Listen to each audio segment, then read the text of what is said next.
Hi everyone, ही आहे आपली पहिली रेसिपी कांद्याची पात. ही आज मी सुकटमध्ये बनवणार आहे, तर तुम्हाला खूप आवडेल. सबस्क्राईब करा, लाईक करा चॅनल. हा माझा पहिला व्हिडिओ आहे. तर चला आपण ही डिश ट्राय करूया. आपल्याला इकडे लागणाऱ्या वस्तू आहेत मिरची, लसूण, कढीपत्ते, जिरे, टोमॅटो आणि चवीनुसार मीठ. त्यानुसार मी इकडे घेतलेले आहे सुकट. 1 वाटी सुकट घेतलेलं आहे, ते भाजून घेतलेलं आहे.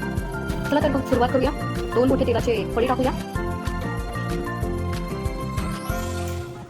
त्यानंतर इथे आपण जिरे टाकूया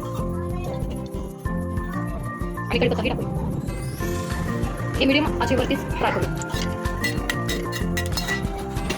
तर हे बघा किती सुंदर असे तडतडत आहे. त्यानंतर आपण लसूण मिरचीला बारीक केलेली पेस्ट टाकूया.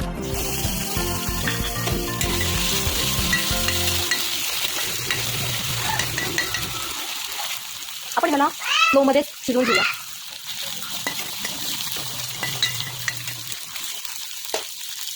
त्यानंतर आपण कापलेले टोमॅटो टाकूया. टोमॅटो हा लवकर मेल्ट होत नाही, म्हणून आपण चवीनुसार मीठ टाकूया, म्हणजे की हा टोमॅटो लवकर गळून जाईल. असं याला दाबूया, म्हणजे की हा मेल्ट होण्यामध्ये मदत करेल.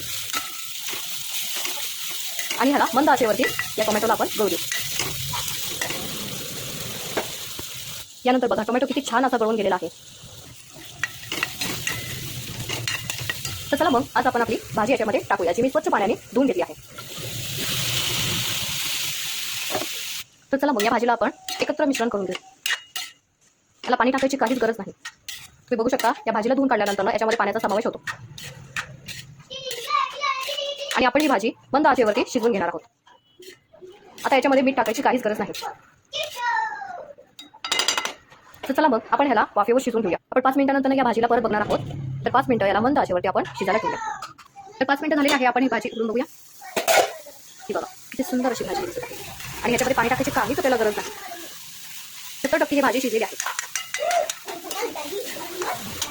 तर 2 मिनिटं अजून या भाजीला आपण मंद आचेवर शिजू देऊया. तर चला 2 मिनिटं झाली आहे. आपण भाजी उघडून बघूया. तर ही बघा आपली भाजी पूर्णपणे शिजलेली आहे. तर आपण याच्यामध्ये सुकट ॲड करूया. जी मी भाजलेली सुकट घेतली होती ती आपण याच्यामध्ये ॲड करूया.